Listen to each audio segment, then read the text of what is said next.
ओम शांति। आज 11 अक्टूबर 2021 की मुरली में बाबा ने कहा, मीठे बच्चे, योग अग्नि से पापों को भस्म कर संपूर्ण सतोप्रधान बनना है। कोई भी पाप कर्म नहीं करना है। आज की मुरली का प्रश्न है, सतयुग में ऊंच पद किस आधार पर मिलता है? यहाँ का कौन सा कायदा सबको सुनाओ। बाबा ने उत्तर में कहा, सतयुग में पवित्रता के आधार पर ऊंच पद मिलता है। जो पवित्रता की कम धारणा करते हैं वह सतयुग में देरी से आते हैं और पद भी कम पाते हैं। यहाँ जब कोई आता है तो उन्हें कायदा सुनाओ, दे दान तो छूटे ग्रहण। 5 विकारों का दान दो तो तुम 16 कला संपूर्ण बन जाएंगे। तुम बच्चे भी अपने दिल से पूछो कि हमारे में कोई विकार तो नहीं है। अब सुनते हैं आज की मुरली को विस्तार से। ओम शांति। रूहानी बाप रूहानी बच्चों को समझाते हैं कि मनुष्यों को कैसे समझाओ कि अब स्वर्ग की स्थापना हो रही है। 5000 वर्ष पहले भी भारत में स्वर्ग था, लक्ष्मी नारायण का राज्य था। विचार करना चाहिए उस समय कितने मनुष्य थे। सतयुग आदि में बहुत करके 9-10 लाख होंगे। शुरुआत में झाड़ छोटा ही होता है। इस समय जबकि कलयुग का अंत है तो कितना बड़ा झाड़ हो गया है। अब इसका विनाश भी जरूर होना है। बच्चे समझते हैं यह वही महाभारत लड़ाई है। इस समय ही गीता के भगवान ने राजयोग सिखाया और देवी देवता धर्म की स्थापना की। संगम पर ही अनेक धर्मों का विनाश, एक धर्म की स्थापना हुई थी। बच्चे यह भी जानते हैं कि आज से 5000 वर्ष पहले भारत स्वर्ग था और कोई धर्म नहीं था। ऐसी नई दुनिया स्थापन करने बाप संगम पर आते हैं। अब वह स्थापन हो रही है। पुरानी दुनिया विनाश हो जाएगी। सतयुग में एक ही भारत खंड था और कोई खंड था नहीं। सतयुग में एक ही भारत खंड था और कोई खंड था नहीं। अभी तो कितने खंड हैं। भारत खंड भी है परंतु इसमें आदि सनातन देवी देवता धर्म है नहीं, वह प्राय लोप हो गया है। अब फिर परम पिता परमात्मा ब्रह्मा द्वारा स्थापना कर रहे हैं। बाकी सब धर्म विनाश हो जाते हैं। यह तो याद रखना है कि सतयुग त्रेता में कोई और राज्य नहीं था और सब धर्म अभी आए हैं। कितना दुख, अशांति, मारामारी है। महाभारी महाभारत लड़ाई भी वही है। एक तरफ यूरोपवासी यादव भी है। 5000 वर्ष पहले भी इन्होंने मुसल इन्वेंशन की थी। कौरव पांडव भी थे। पांडवों की तरफ खुद परमपिता परमात्मा मददगार था। सभी को यही कहा कि ग्रस्त व्यवहार में रहते मुझे याद करने से तुम्हारे पाप बढ़ेंगे नहीं और पास्ट के विकर्म विनाश होंगे। अभी भी बाप समझाते हैं, तुम ही भारतवासी सतयुग में जो सतो प्रधान थे वह इस समय 84 जन्म लेते लेते अब तुम्हारी आत्मा तमो प्रधान बन गई है। अब सतो प्रधान कैसे बने? सतो प्रधान तब बनेंगे जब मुझ पतित पावन बाप को याद करेंगे। इस योग अग्नि से ही पाप भस्म होंगे और आत्मा सतो प्रधान बन जाएगी और फिर स्वर्ग में 21 जन्मों के लिए वर्षा पाएंगे। बाकी इस पुरानी दुनिया का विनाश तो होना ही है। भारत सतयुग में श्रेष्ठाचारी था और सृष्टि के आदि में बहुत थोड़े मनुष्य थे। भारत स्वर्ग था, दूसरे कोई खंड नहीं थे। अभी और धर्म बढ़ते बढ़ते झाड़ कितना बड़ा हो गया है और तमो प्रधान जड़ जड़ीभूत हो गया है। अब इस तमो प्रधान झाड़ का विनाश और नई देवी देवता धर्म के झाड़ की स्थापना जरूर चाहिए। संगम पर ही होगा। अभी तुम हो संगम पर। आदि सनातन देवी देवता धर्म का अभी सैपलिंग लग रहा है। पतित मनुष्यों को बाप पावन बना रहे हैं, वह फिर देवता बनेंगे। जो पहले नंबर में थे, जिन्होंने 84 जन्म लिए हैं, वही फिर पहले नंबर में आएंगे। सबसे पहले पहले देवी देवताओं का पाठ था, वही पहले बिछुड़े हैं, फिर उन्हों का ही पाठ होना चाहिए ना। सतयुग में है ही सर्वगुण संपन्न, 16 कला संपूर्ण। अभी है विशेष वर्ल्ड, रात दिन का फर्क है। अभी विशेष वर्ल्ड को वाइसलेस वर्ल्ड कौन बनाए? पुकारते भी हैं, हे पावन बनाने वाले आओ। अभी वह आया है। बाप कहते हैं हम तुमको वाइसलेस बना रहे हैं। इस विशेष दुनिया के विनाश के लिए लड़ाई लगनी है। अब वह कहते हैं एक मत कैसे हो, क्योंकि अभी अनेक मत है ना। अनेक इतने मत मतांतरों के अंदर एक धर्म की मत कौन स्थापन करे? बाप समझाते हैं अभी एक मत की स्थापना हो रही है, बाकी सब विनाश हो जाएंगे। आदि सनातन देवी देवता धर्म वाले जो पावन थे, वही फिर 84 जन्म भोग अब पतित बने हैं। फिर बाप आकर भारतवासियों को फिर से स्वर्ग का वर्षा दे रहे हैं, अर्थात असुर से देवता बना रहे हैं। तुम किसको भी समझा सकते हो कि बाप कहते हैं मुझे याद करो, तो तुम पतित से पावन बन जाएंगे। अब तुम ज्ञान चिता पर बैठो। चिता पर बैठने से तुम पावन बन जाते हो। फिर द्वापर में रावण राज्य होने के कारण काम चिता पर बैठते बैठते भ्रष्टाचारी दुनिया बन गई है। आज से 5000 वर्ष पहले देवी देवता थे, थोड़े मनुष्य थे। अभी तो कितने आसुरी बन पड़े हैं, और धर्म भी ऐड हो झाड़ बड़ा हो गया है। बाप समझाते हैं झाड़ जड़ जड़ीभूत हो गया है। पुराना हो गया ना, अब तो वो क्या हो गया? जड़ जड़ीभूत हो गया है। अब फिर मुझे एक मत का राज्य स्थापन करना है। भारतवासी कहते भी हैं एक धर्म में एक मत हो।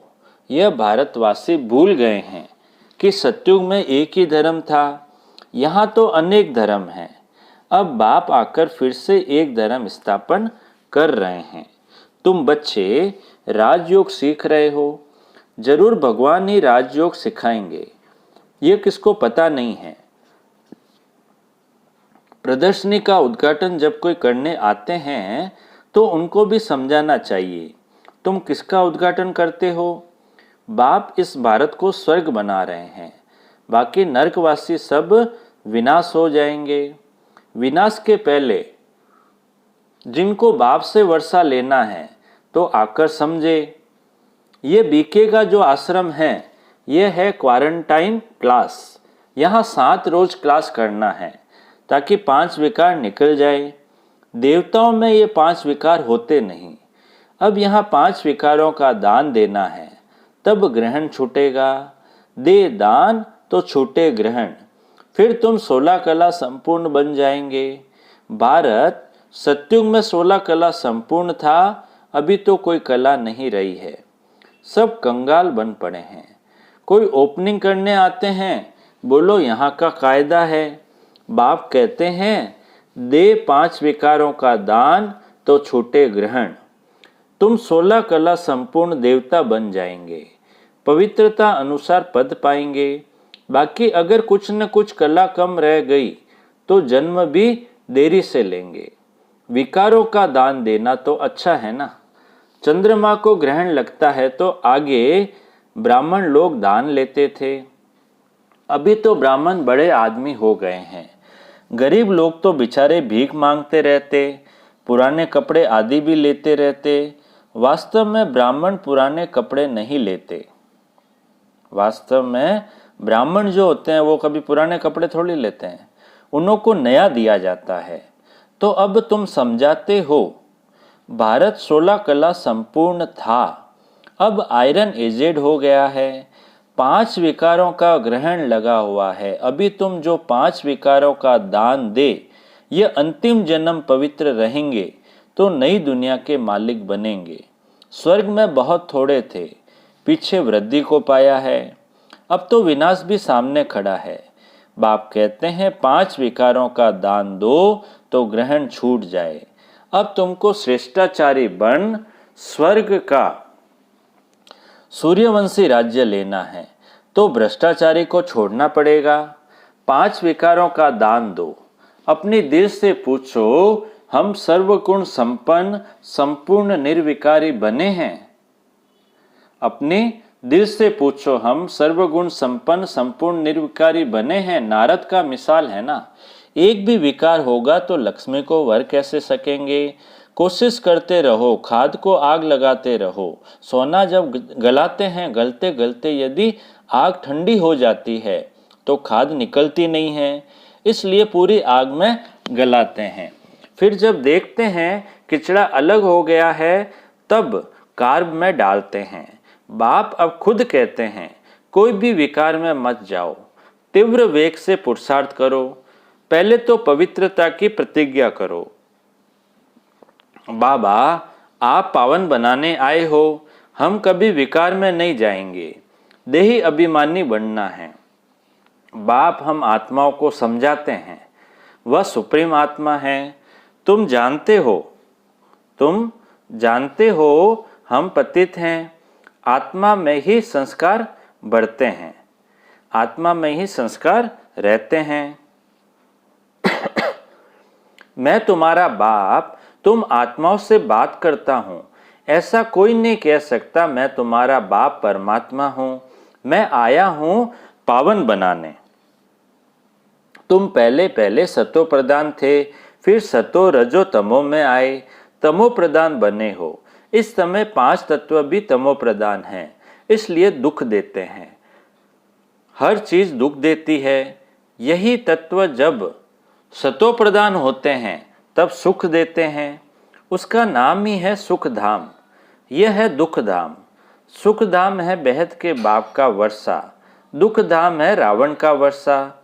अब जितना श्रीमत पर चलेंगे उतना ऊंच बनेंगे, फिर प्रसिद्ध हो जाएंगे कि कल्प कल्प यह ऐसे ही पुरुषार्थ करने वाले हैं। यह कल्प कल्प की बाजी है। जो जास्ती पुरुषार्थ कर रहे हैं वह अपना राज्य भाग्य ले रहे हैं। ठीक पुरुषार्थ नहीं किया होगा तो 3rd ग्रेड में चला जाएगा। प्रजा में भी पता नहीं क्या जाकर बनेगा। लौकिक बाप भी कहते हैं, तुम हमारा नाम बदनाम करते हो, निकलो घर से बाहर। बेहद का बाप भी कहते हैं, तुमको माया का थप्पड़ ऐसा लगेगा जो सूर्यवंशी चंद्रवंशी में आएंगे ही नहीं, अपने आप को चमाट मार देंगे। बाप तो कहते हैं वारिस बनो, राज तिलक लेना चाहते हो तो मुझे याद करो और औरों को भी याद दिलाओ तो तुम राजा बनेंगे। नंबरवार तो होते हैं ना। कोई बैरिस्टर एक एक केस का लाखों रुपया कमाते हैं और कोई कोई को देखो क्या होता है, पहनने के लिए कोट भी नहीं होगा। पुरुषार्थ पर मदार है ना। तुम भी पुरुषार्थ करेंगे तो ऊंच पद पाएंगे। मनुष्य से देवता बनना है, चाहे मालिक बनो चाहे प्रजा बनो। प्रजा में भी नौकर चाकर बनेंगे। स्टूडेंट की चलन से टीचर समझ जाते हैं। वंडर यह है जो पहले वाले से पिछाड़ी वाले तीखे चले जाते हैं, क्योंकि अभी दिन प्रतिदिन रिफाइंड पॉइंट्स मिलती रहती है। सैपलिंग लगाते जाते हैं। पहले वाले तो कई भागंती हो गए, न्यू ऐड होते जाते हैं, नई नई पॉइंट्स मिलती जाती है। बहुत युक्ति से समझाया जाता है। बाबा कहते हैं बहुत गुह्य गुह्य रमणीक बातें सुनाते हैं जिससे तुम झट निश्चय बुद्धि हो जाओ। जहाँ तक मेरा पाठ है तुमको पढ़ाता रहूँगा। यह भी ड्रामा में नूंद है। जब कर्मातीत अवस्था को पाएंगे तब पढ़ाई पूरी होगी, बच्चे भी समझ जाएंगे। पिछाड़ी में इम्तिहान की रिजल्ट मालूम होती है ना। इस पढ़ाई में नंबर 1 सब्जेक्ट है पवित्रता की। जब तक बाबा की याद नहीं रहती है, बाप की सर्विस नहीं करते हैं, तब तक आराम नहीं आना चाहिए। तब तक आराम नहीं आना चाहिए। तुम्हारी लड़ाई है ही माया के साथ। रावण को भल जलाते हैं परंतु जानते नहीं हैं कि यह है कौन। दशहरा बहुत मनाते हैं, अभी तुमको वंडर लगता है। राम भगवान की भगवती सीता चुराई गई, फिर बंदरों का लश्कर लिया, ऐसा कब हो सकता है क्या? कुछ भी समझते नहीं। तो जब प्रदर्शनी में आते हैं, पहले पहले बताना चाहिए भारत में इन लक्ष्मी नारायण का राज्य था, तब कितने मनुष्य होंगे? 5000 वर्ष की बात है। अभी कलयुग है, वही महाभारी महाभारत लड़ाई भी है। बाप आकर राजयोग सिखलाते हैं, विनाश भी होगा। यहाँ एक धर्म एक मत अथवा पीस कैसे हो सकती है? जितना माथा मारते हैं एक मत होने के लिए, उतना ही लड़ते हैं। बाप कहते हैं अब मैं उन सबको आपस में लड़ाए माखन तुमको दे देता हूँ। बाप समझाते हैं जो करेगा सो पाएगा। कोई कोई बच्चे बाप से भी ऊंच बन सकते हैं। तुम मेरे से भी साहूकार विश्व के मालिक बनोगे। तुम मेरे से भी साहूकार, बाबा कहते हैं, विश्व के मालिक बनोगे। सतयुग में आओगे ना, मैं नहीं बनूंगा। मैं तुम बच्चों की निष्काम सेवा करता हूँ, मैं दाता हूँ। ऐसे कोई मत समझे हम शिव बाबा को 5 रुपया देते हैं, परंतु शिव बाबा से 5 पदम स्वर्ग में लेते हैं। तो क्या यह देना हुआ? अगर समझते हैं कि हम देते हैं, ये तो शिव बाबा की बड़ी इंसल्ट करते हैं। बाप तुमको कितना ऊंच बनाते हैं। तुम 5 रुपया शिव बाबा के खजाने में देते हो, बाबा तुमको 5 करोड़ देते हैं, कौड़ी से हीरे जैसा बना देते हैं। ऐसा कब संशय नहीं लाना। बाबा कहते हैं ऐसा कभी संशय नहीं लाना कि हमने शिव बाबा को दिया। यह कितना भोलानाथ है, यह कभी ख्याल नहीं आना चाहिए। हम बाबा को देते हैं नहीं, हम बाबा को देते हैं नहीं, शिव बाबा से हम 21 जन्मों के लिए वर्षा लेते हैं। शुद्ध विचार से नहीं दिया तो स्वीकार कैसे होगा? सब बातों की समझ बुद्धि में रखनी चाहिए। ईश्वर अर्थ दान करते हैं, वह कोई भूखा है क्या? नहीं, समझते हैं हमको दूसरे जन्म में मिलेगा। अभी तुमको बाप कर्म अकर्म विकर्म की गति बैठ समझाते हैं। यहाँ जो कर्म करेंगे सो विकर्म ही होगा, क्योंकि रावण राज्य है। सतयुग में कर्म अकर्म हो जाता है। हम तुमको अभी इस दुनिया में ट्रांसफर करते हैं जहाँ तुमसे विकर्म होगा ही नहीं। बहुत बच्चे हो जाएंगे, फिर तुम्हारे पैसे भी क्या करेंगे? हम कच्चा शराब नहीं हूँ जो लेवे और काम में न आए, फिर भरकर देना पड़े। मैं पक्का शराब हूँ, कह देंगे जरूरत नहीं। अच्छा अच्छा, बाप दादा बोले, मीठे मीठे सिकिलदे बच्चों प्रति माता पिता बाप दादा का याद प्यार और गुड मॉर्निंग। रूहानी बाप की रूहानी बच्चों को नमस्ते। हम रूहानी बच्चों की रूहानी बाप दादा को याद प्यार गुड मॉर्निंग और नमस्ते नमस्ते नमस्ते सदा रहेंगे। हंसते हंसते बन जाएंगे फरिश्ते। वाह बाबा वाह, वाह मेरा भाग्य। अब पूरी मुरली में से धारणा के लिए जो मुख्य सार है, पहला है तीव्र वेग से पुरुषार्थ कर विकारों की खाद को योग की अग्नि में गला देना है। पवित्रता की पूरी प्रतिज्ञा करनी है। दूसरा पॉइंट है धारणा का, कर्म अकर्म विकर्म की गति को बुद्धि में रखकर अपना सब कुछ नई दुनिया के लिए ट्रांसफर कर देना है। अब मीठे बाबा का मीठा मधुर वरदान है, अपने बुद्धि रूपी नेत्र को क्लियर और केयरफुल रखने वाले मास्टर नॉलेजफुल पावरफुल भव। अपने बुद्धि रूपी नेत्र को क्लियर और केयरफुल रखने वाले मास्टर नॉलेजफुल पावरफुल भव। विस्तार है, जैसे ज्योतिषी अपने ज्योतिष की नॉलेज से, ग्रहों की नॉलेज से आने वाली आपदाओं को जान लेते हैं। ऐसे आप बच्चे इन एडवांस माया द्वारा आने वाले पेपर्स को परख कर पास विद ऑनर बनने के लिए अपने बुद्धि रूपी नेत्र को क्लियर बनाओ और केयरफुल रहो। दिन प्रतिदिन याद की व साइलेंस की शक्ति को बढ़ाओ तो पहले से ही मालूम पड़ेगा कि आज कुछ होने वाला है। मास्टर नॉलेजफुल पावरफुल बनो तो कभी हार नहीं हो सकती। आज की मुरली का स्लोगन है, पवित्रता ही नवीनता है और यही ज्ञान का फाउंडेशन है। पवित्रता ही नवीनता है और यही ज्ञान का फाउंडेशन है। अच्छा, ओम शांति।